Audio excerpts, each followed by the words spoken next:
Tonight on the National Rundown, police are looking for a man that attacked an elderly woman with a hammer.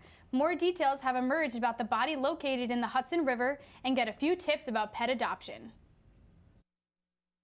Listen to me. I am captain of the track team. And if I'm late, She doesn't really think she's going to get out of here, does she? Be nice. She's new. Hello, is anyone there? Ugh! Wow. Even from our standards, you look awful. Oh, sweetie, what happened? Me? My friend Becky got to talk to this super cute boy, and I tried to act like I wasn't jealous, but I so totally was. And then out of nowhere, this concrete barrier just popped up. Maybe it was a semi. You mean you were driving? Yeah. I mean, I know the whole eyes on the road thing, but this was a super important text. Maybe you have to know, Becky. Texting? Great.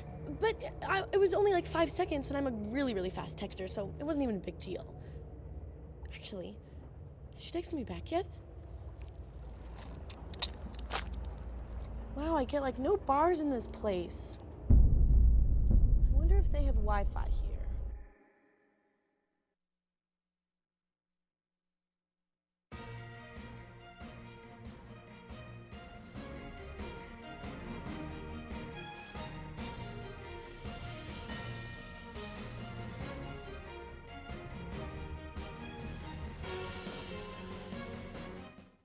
The National Rundown, I'm Michelle Campbell. And I'm Neri Rodriguez. We begin tonight with information about the bomb that the U.S. military dropped on Afghanistan today. Called the mother of all bombs, it is America's most powerful non-nuclear bomb. It is the first time a weapon of this type that has been used in battle. The 30-foot, 21,600-pound bomb was targeted towards ISIS caves in Afghanistan. The extent of the damage is still unknown to the military. And now, Betsy Webster to a story about a woman who was attacked with a hammer. Joyce struggles to climb the stairs at home now. The 62-year-old didn't want to use her last name, what with her attacker still out there. She's a coder for St. Luke's and works out of an admin building at Crittenden. It was 6 a.m. yesterday when she heard a scream and saw her coworker being attacked. He threw her to the floor, and then he came right at me with a hammer. Besides the black eyes and stitches on her face, she has staples in her head from his second swing right before he kicked her to the ground. My first instinct was to lay there and just play dead, but I thought any minute another blow was going to come to the back of my head, and that would be it. Just then, another coworker approached, and this time the man ran, taking off with the keys to the first victim's car. She's anxious to see the man caught soon, but she has other pressing matters before her. When all this happened yesterday, she had barely made it back to work from cancer surgery, battling breast cancer again after 28 years cancer-free. If you have that will to survive, you have to fight as best you can. Right over the bridge, some neighboring Philadelphia public schools are at risk of losing federal funding. The main reason is that there are not enough teachers. Districts that educate large numbers of students who live in poverty receive extra funding, but the Philly schools can only get the extra money if they have an adequate staff. The institutes most at risk are Frankford High, Benjamin Franklin High, Barnum High, Ethan Allen Elementary, and Huey Elementary. A local community garden is saved after plans of selling it to a developer were rejected. Dozens of supporters of a West Philadelphia 11,000 square foot garden attended a board meeting for the Redevelopment Authority and broke out in cheers when the deal was unanimously turned down. Local residents created the garden nearly 30 years ago and have fought to keep it there over the last couple of years, as it has been a frequent target of developers. The decision is chalked up as a win for the community, and the garden will be able to continue to serve its purpose. National Adopt a Shelter Pet Day is right around the corner, and to get you ready, here's Alyssa Campo with a special report about things to consider when adopting a furry friend. That's right, Neri. According to nationaldaycalendar.com, National Adopt a Shelter Pet Day is on April 30th, so you have plenty of time to put these tips to use. Pets are a huge responsibility, and they can become stressful if you aren't prepared for them. So before you adopt, I got a few things that you should take into consideration. For starters, take the time to map out your family's schedule. Pets require a lot of time, and if you aren't home enough because of work or your children's school activities, then it isn't fair for either of you. Shelter pets need a little more time adjusting to their new environment and need a little extra attention. So if you spend more than 8 hours a day away from home, a pet may not be right for you right now. Another thing to consider is your housing situation. If your family is renting, unfortunately, many rentals have pet restrictions, either banning certain breeds, putting restrictions on size and weight, or banning pets entirely. Many will even add pet fees to your rent payments, so check with your landlord before you get a pet and keep that in mind if you are planning to move to another rental home. Finally, do your research to find a pet that fits your family's needs. Think about how big they'll grow, their age, even the type of fur they have. If you have younger kids in the house or you work all day, getting a young, rowdy pet may not be best for you. Older pets have calmer temperaments and don't require your full-time attention like a puppy or kitten would. Think about things like if anyone has allergies in your household or how big the breed can get during your research. Shelter pets are feeling abandoned and scared, so separation anxiety is common when pets are first getting used to their new home. But don't give up, just be patient with them and show them lots of love. Adoption is always the best option, and there are tons of lovable pets of all ages at your local shelter that need a second chance. That's all the tips I have for this special report. For the National Rundown, I'm Melissa Compa. Now back to you guys at the desk. Stay tuned to learn more about a scientist's motion that doesn't require physics after this.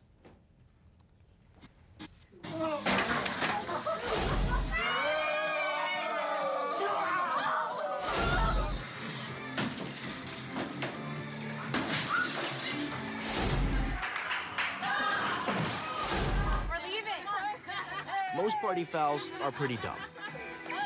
But if you decide to drink and drive underage, you could lose your license and your freedom. Underage drinking and driving. The ultimate party foul. Look at you. You're at the top of your game. You're unstoppable. Nothing can throw you off track. Wait, is that your car? Uh-oh. Yeah, I saw that coming. That will throw you off track. You're looking at around 10 grand in fines, legal fees, and increased insurance rates. Let's try this again. Smart move. Because buzz driving is drunk driving.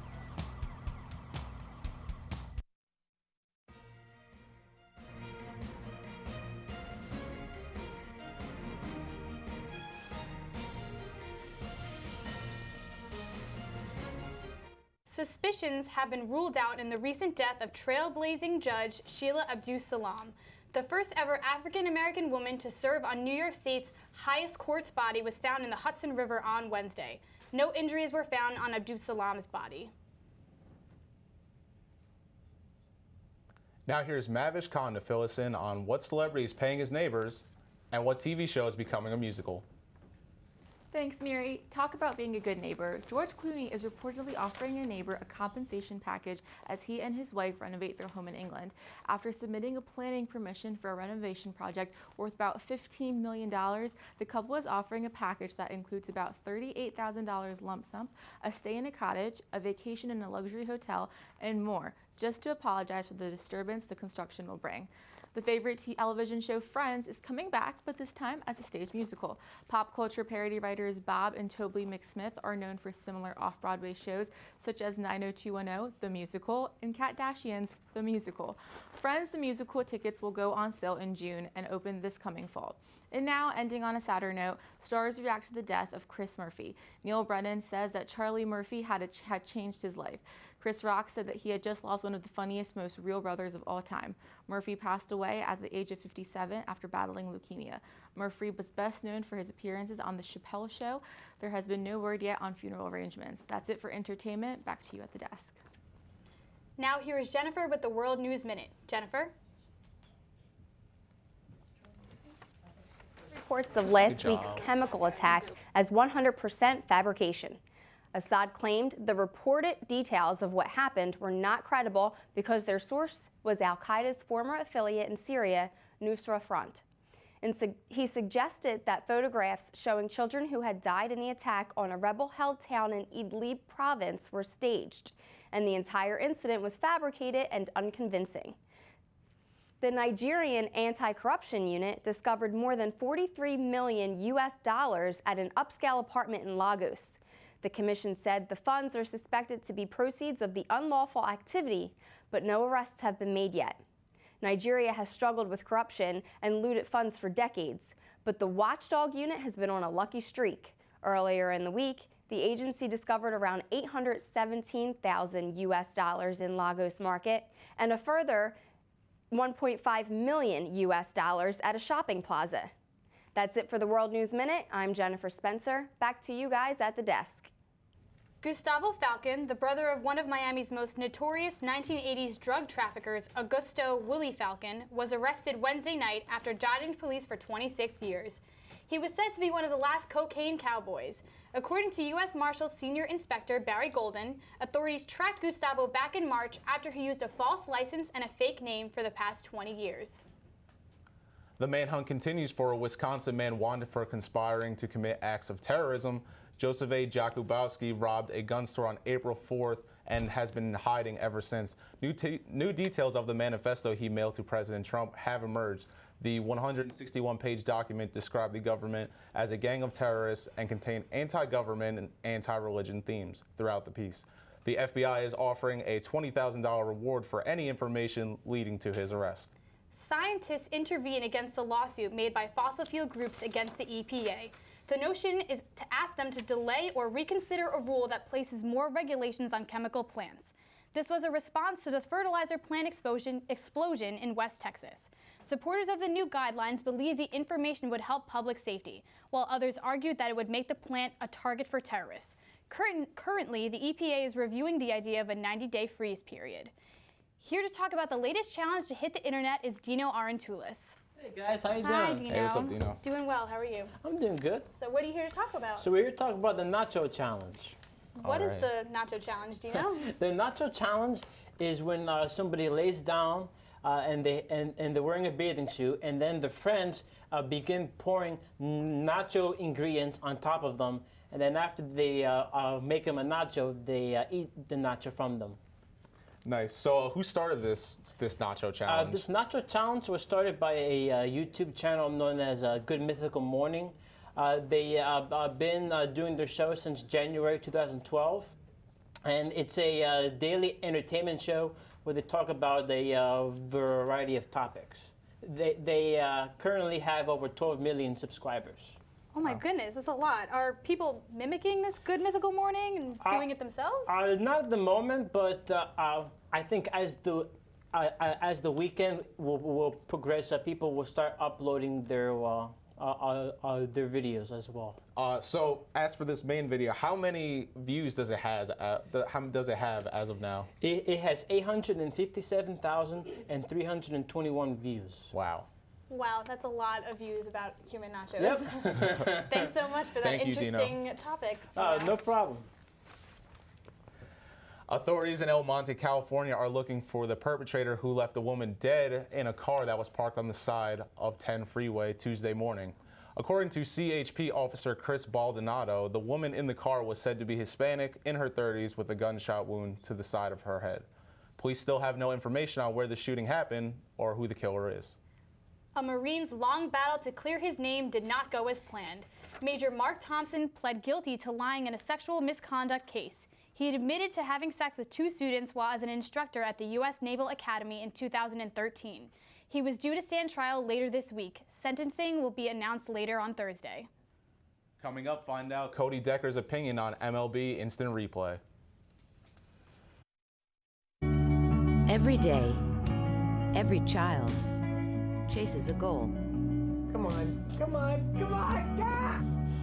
One boy believed nothing should stop the pursuit of childhood, not even pediatric cancer, the #1 killer of children by disease. In his memory, we're building a movement to help children with cancer achieve their goals. At Go for the Goal Foundation, we're bringing assistance to thousands, spreading awareness and funding critical research. Join us as we work towards the ultimate goal, curing pediatric cancer. Go for the Goal can stop it, and we will eventually. Let's go for it. Donate to Go for the Goal today.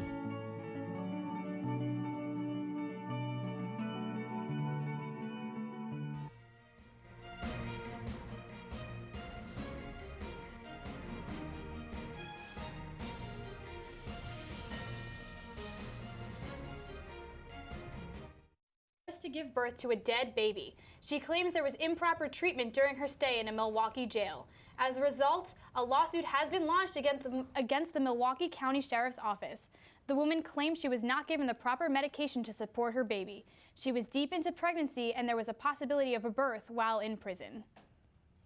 North Carolina lawmaker Larry Pittman is under fire for comparing Abraham Lincoln to Adolf Hitler on Facebook. Pittman was responding to a commenter who was critical of legislation he introduced that seeks to bring an end to same-sex marriage, stating that if Hitler had won, should the world just get over it? Adding that Lincoln was the same sort of tyrant, Pittman did not respond to requests for comment. We head over to Cody as he gives a review that is not in Major League Baseball's favor. Thanks, Michelle. All right, Major League Baseball fans, the season has begun and the weather has certainly warmed up. But there is one thing in the sport of professional baseball that has me not so excited: instant replay. This whole idea of instant replay has been debated since about a few years before it started, and since it has been implemented, I truly don't approve of it. In a Major League Baseball game, there are at least 4 umpires, 1 at each base. Any call in a baseball game most likely comes near base, which means at least 1 pair of eyes has to see the play and make the call. But no, basically we are starting to transition to a game that will be officiated by cameras, cameramen, replay officials, rather than the umpires paid to call the game. The new rules added this year still slow the game down, and wrong decisions are still being made. Replay is applicable in basketball and football, but baseball, America's pastime, can do without it, and should do without it. That's my opinion. I'm Cody Decker. Back to you at the desk. Thank you, Cody. When we return, we will find out just how nice this Easter weekend will be. Stay tuned. Open up your books to page 360. Did you just look at your phone while you was in class? You played yourself. Talking about inspirational quotes. You gotta believe in yourself. Don't ever play yourself. The key is to make it, so make it. Louise, can you give me an example of an inspirational quote? Don't play yourself. The key is to make it. And who said that? I did. Now that's a major key alert. Learn the real major keys to getting to college at getschool.com.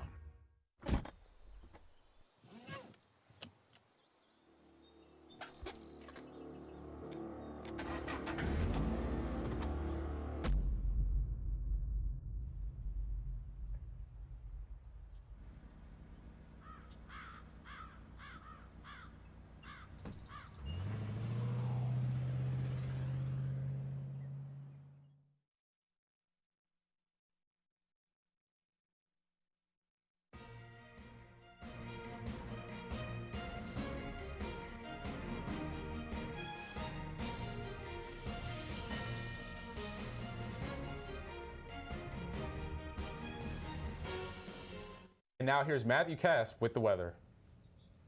Thanks, guys. Tonight's forecast is going to be cloudy, 43 degrees, but the good news is going into the rest of our forecast, it warms up drastically. The high on Friday, 67 degrees and the low of 45. Weather's going to be partly cloudy. Not a great day, but also not a bad one either. Saturday, 65 for our high, 57 for our low. It's going to be cloudy, but it should be really comfortable, so get out, get up, and do stuff. Rest of our week, Sunday through Tuesday, is mostly sunny. High of 83 on Sunday with a low of 61. Monday is a high of 74 with a low of 46. And Tuesday is a high of 66 with a low of 47. And now, over to the weather window.